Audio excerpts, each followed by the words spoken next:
नमस्कार मैत्रिणींनो, आपली सखी या यूट्यूब चॅनलवर आपले स्वागत आहे। आज आपण बनवणार आहोत मस्त अशा गुळाच्या कापण्या। आणि तुम्हाला तर माहितीच आहे आता आषाढ महिना लागतोय। आषाढ महिन्यात काहीतरी तळलं पाहिजे असं आपले जुने लोक म्हणतात, तर आखाड्या तळणं त्याला म्हणतात। तर ह्या गुळाच्या कापण्या खूप पारंपरिक आणि जुन्या पद्धत आहे, पण हे आपण लहान मुलांना जर करून आपण दाखवल्या तर आपली संस्कृती आणि आपली परंपरा पुढे चालेल आणि आपली ही जुनी संस्कृती आपल्या मुलांना सुद्धा कळेल।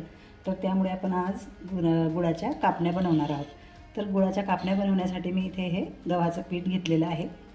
एक बाउल एवढं गव्हाचं पीठ घेतलेलं आहे, म्हणजे 2 कप एवढं आपलं गव्हाचं पीठ आहे। त्याचप्रमाणे 1.5 कप मी इथे गूळ कापून घेतलेला आहे, छान बारीक खिसून घेतलेला आहे। आणि आपल्याला अर्धी वाटी इथे बेसन पीठ लागणार आहे। अर्धी वाटी आपल्याला इथे रवा लागणार आहे। रवा टाकल्याने आपल्या कापण्या खुसखुशीत होतात। आपल्याला गरजेनुसार आपल्याला इथे खसखस लागणार आहे आणि चवीनुसार मीठ सुद्धा आपल्याला लागणार आहे। आणि त्यात टाकण्यासाठी कापण्यांमध्ये आपल्या कापण्यांची चव वाढवण्यासाठी मी इथे हे सुंठचे 2-3 तुकडे घेतलेले, सुंठ आहे हे तुकडे घेऊन घेतलेले आहेत। 2 वेलदोडे घेतलेले आहेत आणि आपली कच्ची बडीशेप घेतलेली आहे 1 चमचा, आणि हे जायफळचे तुकडे सुद्धा घेऊन घेतलेले आहेत। तर मी ते हे खडेच घेतलेले आहेत, कारण आपल्याला यांना मिक्सरमध्ये बारीक करून घ्यायचे आहेत। तर हे सगळे पावडर आपण मिक्सरमध्ये एकत्र करून बारीक पावडर करणार आहोत, म्हणजे आपल्या कापण्यांना खूप छान असा स्वाद येतो।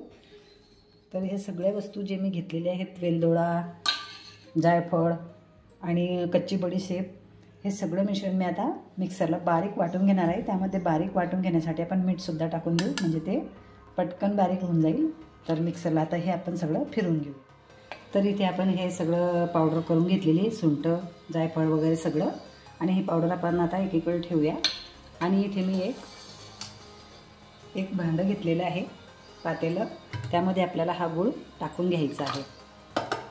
गूळ टाकल्यानंतर आपल्याला त्याच वाटीने 1/2 कप एवढं पाणी घ्यायचं आहे।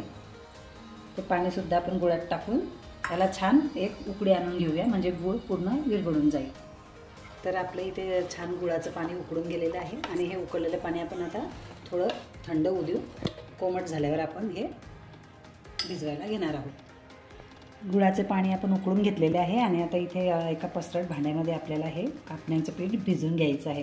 तर अगोदर हे गव्हाचं पीठ टाकत आहे। गव्हाचं पीठ टाकल्यानंतर आपल्याला हे बेसन पीठसुद्धा टाकून घ्यायचं आहे। नंतर रवा टाकायचा, रवा जरूर टाकायचा, म्हणजे काय होते, रव्याने आपली कापण्या खुसखुशीत अशा होतात। त्यामुळे अर्धी वाटी मी इथे बारीक रवा घेतलेला आहे। तर रवासुद्धा आपण यामध्ये टाकून घेतलेला आहे। आणि ही जी पावडर आपण मिक्सरला बारीक करून घेतलेली आहे, वेलदोडे, जायफळ वगैरे सर्व घेऊन, बडीशेप, हे सगळं पावडरसुद्धा आपण यामध्ये टाकून घेऊया। आता हे सगळं पावडर आपण यामध्ये टाकून घेतल्यानंतर छान हे पीठ मिक्स करून घेऊया। तर इथे मी छान मिक्स करून घेते। आता आपल्याला याला तेलाचं मोहन द्यायचं आहे। तर हे मिक्स केल्यानंतर मी आता तेल गरम करून घेते। तर पीठ आपण छान मिक्स करून घेतलेलं आहे आणि इथे मी 2 चमचे एवढं तेल घेतलेलं आहे आणि तेलसुद्धा आपण या पिठामध्ये छान टाकून देऊया। तेल आता खूप गरम आहे, म्हणून मी चमच्याने मिक्स करून घेते। नंतर थंड झाल्यावर आपण हाताने हे छान मोहन पिठाला देऊन देऊ।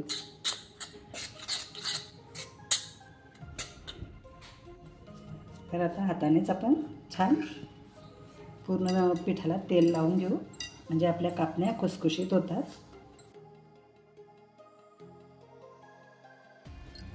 मोहन लागलं आहे आपल्या पिठाला, तुम्ही बघू शकता। दाबल्यानंतर आपला मुटका तयार होतोय, म्हणजे आपलं मोहन अगदी छान तयार आहे। आता इथे जे आपलं गुळाचं पाणी आहे ते सुद्धा कोमट झालेलं आहे। आता ते गुळाचं पाणी आपण चाळणीने गाळून घेणार आहोत, म्हणजे काय होते, गुळामध्ये जे काही कचरा असतो तो निघून जातो चाळणीने। तर अगोदर एवढं पाणी टाकून घेते, नंतर लागलं तर आपल्याला टाकता येते। तर अजून आपलं पाणी थोडं कोमटच आहे, त्यामुळे मी अगोदर चमच्याने याला छान मिक्स करून घेते, नंतर हाताने मळणार आहे। आता आपण या पिठाला हातानेच मळून घेऊया। मळताना आपल्याला अगदी घट्ट मळायचं नाही आहे किंवा पातळ सुद्धा करायचं नाही। मीडियम आपण पोळ्या करतो ना, त्याच पद्धतीने हे पीठ मळून घ्यायचं आहे। तर मी ते हे पीठ छान मळून घेते। तर इथे आपला छान गोळा भिजून झालेला आहे। पीठ आपण छान मळून घेतलेलं आहे। तुम्ही बघू शकता अगदी कडक नाही आणि अगदी नरमसुद्धा नाही। तर हे पीठ मळून झालेलं आहे आणि आता याला 5 मिनिटं मी असंच ठेवणार आहे झाकून, म्हणजे याच्या छान कापण्या तयार होतील। तर 5 ते 10 मिनिटं इथे आपलं पीठ मळून झालेलं आहे आणि आता आपण याच्या कापण्या बनवणार आहोत। तर कापण्या बनवण्यासाठी मी इथे एक गोळा घेते। तर आपल्याला तेल किंवा पीठ लावायची काहीच गरज नाही आहे। उंड्यात म्हणजे अगदी सॉफ्ट असा उंडा ह्या, त्याला काहीच लावायची गरज नाही। आपण असंच सुद्धा लाटू शकतो कारण आपण त्याच्यात तेलाचं मोहन दिलेलं आहे। तर असा एक उंडा मी घेऊन घेतलेला आहे आणि इथे पोळपाटावरती हे पोळपाट घेतलेलं आहे आणि त्याच्यावरती आता आपण हे छान लाटून घेऊ। तर लाटताना अगदी आपल्याला जाड लाटायची नाही आहे किंवा अगदी बारीकसुद्धा करायची नाही। ज्यांना कडक कापण्या आवडतात ते बारीक लाटू शकतात, पण ज्यांना चांगल्या खरपूस अशा कापण्या हव्या आहेत त्यांनी असं मीडियम आकाराची पोळी लाटून घ्यायची आहे। तर इथे मी पोळी लाटून घेतलेली आहे आणि आता लाटलेल्या पोळीवरती आपल्याला इथे हे खसखस अशी लावून घ्यायची आहे आणि लावल्यानंतर परत आपल्याला ही लाटून घ्यायची आहे, म्हणजे आपल्या पोळीमध्ये ही खसखस छान दाबली जाईल। ह्या पोळीला परतून आपण पुन्हा एकदा इकडनं खसखस टाकून घेऊ।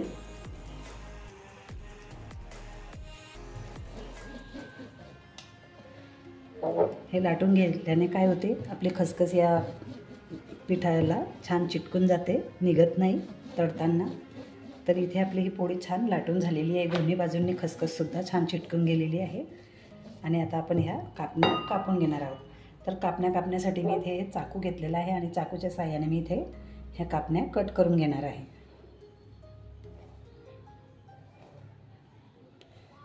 तुम्हाला ज्या आकारात लागतील त्या आकारात तुम्ही कापू शकता, मोठ्या किंवा लहान ते आपल्या आवडीनुसार असतात।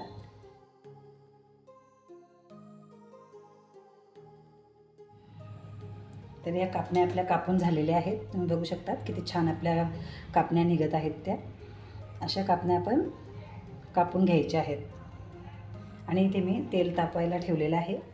तेल आपलं गरम झालेलं आहे आणि आता ह्या कापण्या आपण छान तळून घेणार आहोत। तर इथे आपलं तेल छान तापलेलं आहे आणि तापलेल्या तेलामध्ये अगदीच जास्तच तापून घ्यायचं नाही, मिडियम असं तेल तापवलेलं आहे आणि त्यामध्ये आपल्या ह्या कापण्या आपल्याला अशा सोडून घ्यायच्या आहेत। तर आता जरी या चिटकलेल्या दिसल्या तरी त्यानंतर छोट्या होऊन जातात त्याला आणि ह्याच पद्धतीने आपल्याला सगळ्या कापण्या थोड्या थोड्या करून तेलात तळून घ्यायच्या आहेत। तर आपल्या कापण्या मंद आचेवर छान अशा तळून घ्यायच्या आहेत। अगदी लाल करायच्या नाहीत आणि पांढऱ्यासुद्धा ठेवायच्या नाहीत, अशा खरपूस अशा तळून घ्यायच्या आहेत। तुम्ही बघू शकता किती छान आपल्या कापण्या तळल्या जात आहेत। आता मी यांना काढून घेणार आहे।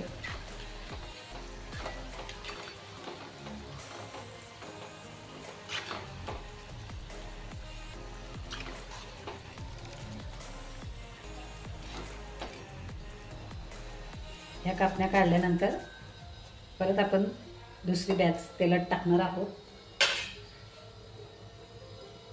तर ह्या पद्धतीने कापण्या सोडायच्या आहेत।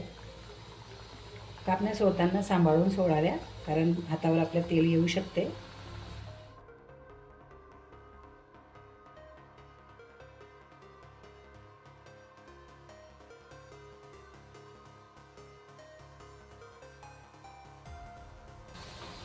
तर आपल्या कापण्या छान मंद तेलावर तापल्या जात आहेत, तोपर्यंत आपण इथे दुसरा पोळीचा गोळा घेणार आहोत कणिकचा आणि दुसरा गोळा घेतल्यानंतर सेम त्याच पद्धतीने आपल्याला इथे पोळी लाटून घ्यायची आहे।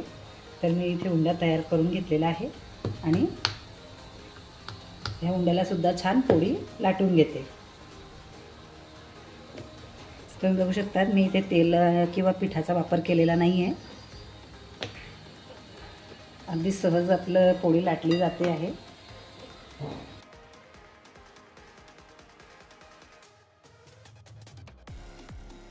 तर अर्धवट लाटणी झाल्यानंतर आपण इथे हे खसखस पोळीवरती टाकून घेऊ, म्हणजे आपल्या पोळीमध्ये हे खसखस छान चिटकून जाईल।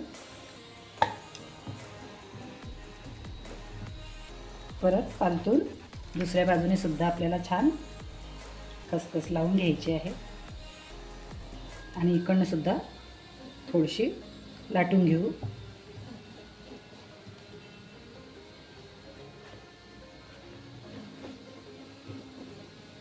तर लाटून घेतलेले आहे पोळी आणि आता हिला सुद्धा आपल्याला त्याच पद्धतीने कट करून घ्यायची आहे आणि इकडे आपल्या कापण्या छान खरपूस अशा तळल्या जात आहेत। मीडियम आचेवरती तळायच्या, अगदी जास्तच लाल करायच्या नाहीत। आणि इथे आपण हे आपल्या दुसऱ्या पोळीच्या कापण्या सुद्धा कापून घेऊया।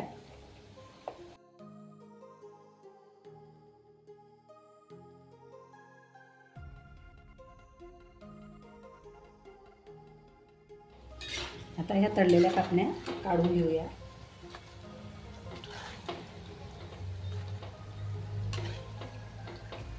अशा जाडीत काढायच्या म्हणजे आपल्या कापण्यांमध्ये तेल राहत नाही, सगळं निघून जाते।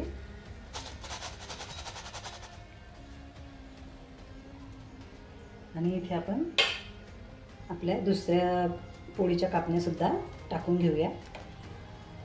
गॅस मंद आचेवर चालू आहे। मंद आचेवरच आपल्याला हे कापण्या तळून घ्यायच्या आहेत। तुम्ही बघू शकता एवढ्या जाडीची आपण पोळी लाटलेली आहे, अगदी बारीक नाही आणि अगदी जाड सुद्धा नाही।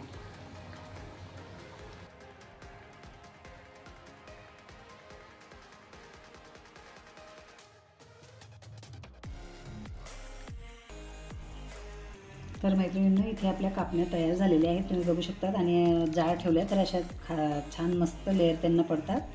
तर तुम्हाला आवडीनुसार तुम्ही जर कडक आवडत असतील तर तुम्ही बारीक पोळी लाटा आणि जर जाड खरपूस असे आवडत असतील तर जाड पोळी लाटा। जाड पोळीचे हे असे लेअर्ससुद्धा पडतात आपल्या कापण्यांना आणि खायला खूपच छान लागतात। करायला अगदी सोपे आहेत, आपल्या मुलांना अगदी आवडतील असे या कापण्या आहेत गुळाच्या।